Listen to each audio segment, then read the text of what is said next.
we're getting the same stories indeed of having been raped on the road, basically as a payment to be able to move forward, and other such violences against women and against civilians in general.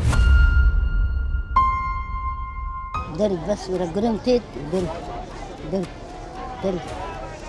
لا ما تقول تمو قد ما ماتت تمو ولا دشت ولا تعرفي فاتوا.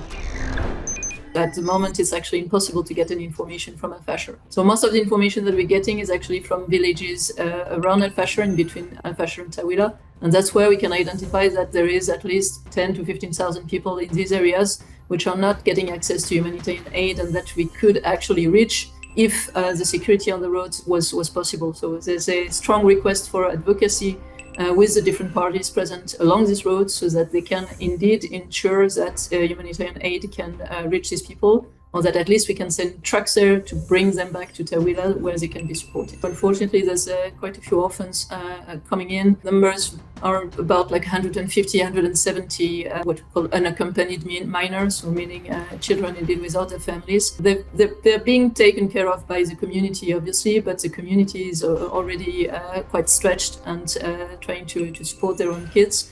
And so we're trying to set up the specific support for these kids, obviously, although it's not always easy to be organized to actually identify them and bring them to the places where we can support them.